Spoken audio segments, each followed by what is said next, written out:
Mr. Sowore. Thank you. You are not an Igbo. You are not from South, but I can see how the way you come out for your friend, Bringing Nnamdi Kanu. Can you tell us, throw more light? You see, all of us are human beings before we are Igbos, Hausa, or Yorubas. Sometimes we even change our citizenship. Okay. Some become Americans, British, or Briton. It doesn't matter where you come from. The color of injustice is one. All of us have a blood running in our veins, the same blood. Our hair grows the same way, we eat almost the same kind of food. We just have a difference in our tongue. So the fact that I'm not Igbo, who told you I'm not Igbo, by the way? Doesn't mean that I cannot fight for an Igbo when an injustice is done to an Igbo. Because when they are done with all the Igbos, they will come for the Yorubas. When they are done with Yorubas, they will go for the Ijaws. When they are done with all the big tribes, they will start coming from small tribes. There is nobody in Nigeria who can tell me that his ethnicity prevented him or protected him from hunger and starvation. None. As we are speaking, we are all going to the same market. We are suffering the same way. We are collecting the same salary.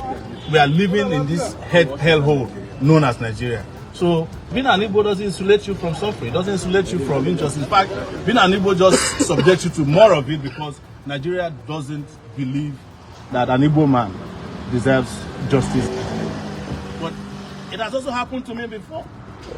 Yes. I met Dasuki in detention. He's Hausa Fulani. So when it comes to injustice, the leaders of Nigeria are united against the rest of us. They use our ethnicity to divide us. Oh, he's Igbo. That's the reason we are dealing with him. Why did they deal with me? Am I Igbo? Or is it because they suspect that maybe I have Igbo blood in me because my brother is married to an Igbo woman?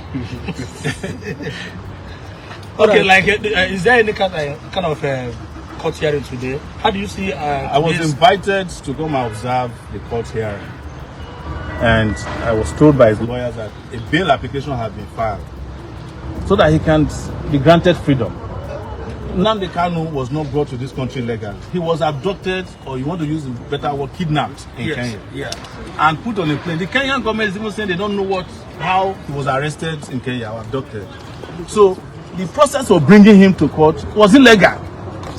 So you cannot rectify that illegality with, another legality, which is bringing him before a court and then trying him for an offense that he has not committed. But let's even look at their own legal system.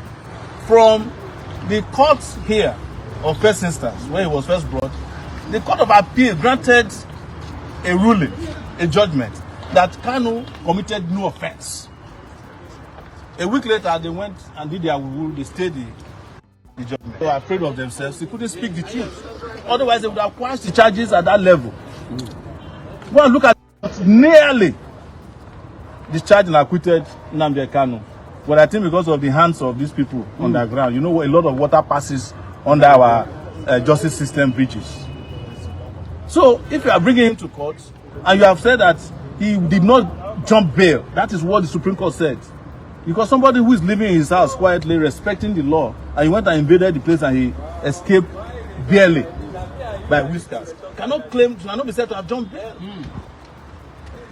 That's what the Supreme Court says. So if he didn't jump bail, what the judge has said today, if we don't even need another application for a new bail application, it's just to restore that his bail that he was enjoying before the Nigerian army went and violated the bail conditions of that period. That's what they should have done today. So you had an encounter with the security agents at the outside, yes. I've been having encounters with them since I was in the university. You were restricted from entering the court. I was restricted from entering the court, even though my name was on it. And I also had another business in the court, which is to pick up the certified true copies of my own case.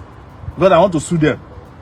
I want to sue them for 100 billion for prosecutorial misconduct and wasting of my time for 5 years. And also seizing your phone today. They also seized my phone today. But I was able to get my phone back because they still have three of my phones with them, which they might have given to their side chicks. I don't want these phones to go back to their useless side chicks. When they steal your phone, they go and give it to either their children or their side chicks or their wives. So we fought and they gave me back my, but they didn't allow me to enter to witness the trial, which was their intention from the beginning. I know that even at the Supreme Court, I tried to go to the Supreme Court to witness the judgment.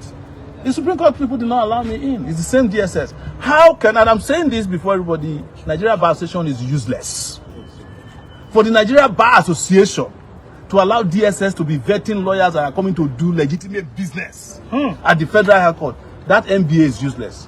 But to further know how useless they are, when my case was being tried in this court, the American Bar Association was sending online docs involving my case. The Nigerian Bar Association never came to court to witness my trial, even though they have a human rights body, that part that is called SPIDEL or whatever.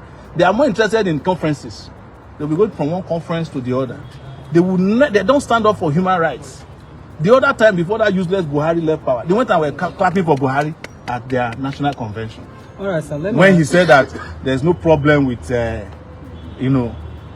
violating the fundamental human rights of Nigerians when national security is involved, they clap for him. Let me interject a little bit.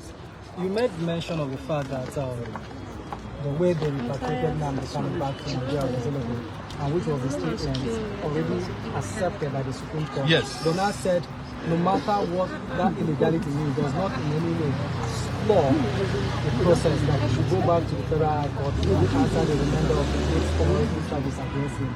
And then the matter was supposed to start on the 8th of February, but the federal government failed to make an appearance, and of course started today, and of course they're listening to bail application. Now the question is, do you think this case that has lingered for 3 years has become more political than it was political from the beginning? It's just like my own trial too. Treasonable felony, treason. They even accused me of cyber stalking Buhari. When my lawyer, Femi Falana, asked them that, do you know that in this law, the Cyber Crime Act, that the person who claimed to be cyber stalked must come to court to come and testify? Yes. They removed the charges. Because Buhari know the hair work. Buhari has ear infection. How did he know? Somebody who is not even, who is barely absent throughout his 8 years in tenure. So it's the same thing with Nnamdi Kanu's case. What is he asking for? He's asking that, he's agitating that they want to leave Nigeria. Everybody, as I keep saying, is agitating to leave Nigeria. Is that you are leaving, you are agitating to leave as a group, or you live on your own, which they call Japa? Yes, now Japa. That's a secession. Yes, now Japa is just legitimate secession from Nigeria. Yes. Where you go, and as soon as you reach that country you are going, you said, I'm renouncing my Nigerianship. Yes. That is secession on an individual level. So if you are not stopping people who are doing Japa at the airport, why do you want to stop Nnamdi Kanu who says, I want to live with my people? Yes. And if you don't want them to live, give them what they want. Yes, justice. You can't keep perpetrating injustice on people and think that they'll just fold their hands and watch. So what is that justice? Justice is to allow Nigerians to come together and discuss the future of this country. And that constitution must include a brand new constitution, not this military constitution, that the fake one that they are using since 1999, which was promulgated by a decree. Are you getting my point? So that is justice. If that new constitution is made, the constitution can then decide. The constitution can then decide that there will be a clause in the constitution. Are you paying attention? That there will be a clause in the constitution. And that clause will be that if anybody wants to succeed, you go into a referendum. Are you getting my point? Yes. You go into a referendum. There is a clause in the British Constitution that any of their component members can decide to leave if they want after a referendum. Scotland did it before they failed. They are still planning it again. Let the people decide whether they goes wrong for office. Is that we know that Nigeria is manageable and justice can be done because an average Igbo man is looking for how to do his business uninterrupted and making money. In fact, Igbo land is too small for Igbo man. So what you are trying to say is that it's just a marriage by force. It is marriage by force. Nigeria is a transaction of the British. There's no question about it. In 1901, Nigeria was registered as a business. And, by Sir Gordon, a British man. It was registered as a business. And it was in 1914 that they decided to add the two together. One in the north and one in the south. So, there's no question about it. It's not a crime to tell the truth that Nigeria is a transaction. And if those people who are engaged in that transaction are tired, they can leave. But besides being a transaction, even if Nigeria were to be a solid country, and people are tired of it, people can leave. Anytime.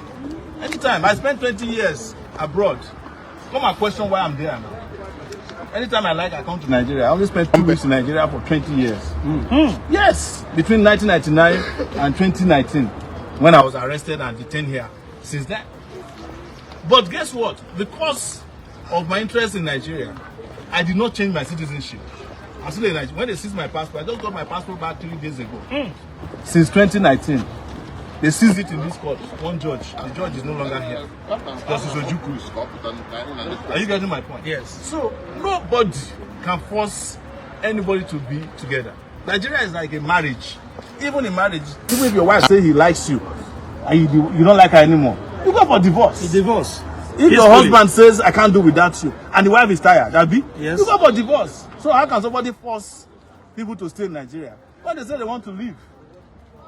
But here is my position. I don't want Nigeria to break up because I like Nigeria and Nigerians. Well, let me rephrase it. I like Nigerians, but I no longer like this Nigeria. The name Nigeria. Yes. So, and these are the revolutionary changes that we advocate for. And that's why I met Kanu in New York. What he told me is the reason I come to court every day. You know, before, under Buhari, if I came to court, they bring knife to come and stab me. They beat us up. But now they can't do that anymore. They are using the DSS. DSS beat us up today in front of the court. The evidence is there. The evidence is there. They collected my phone, 2 of my phones. But I decided that unless they return my phone, I'm not good. Because there are 2 other phones that they stole from my hotel room in 2019 that we can't find now. So they have given me back my phones. And we are fine. I'm going to collect my CTC. But let me use this opportunity to call on Nigerians that there's going to be a major protest tomorrow. Heavy one. Heavy. Is to end hunger and starvation. That one, nobody can collect your phone. Thank you. It will be massive. Thank you very much. God bless you.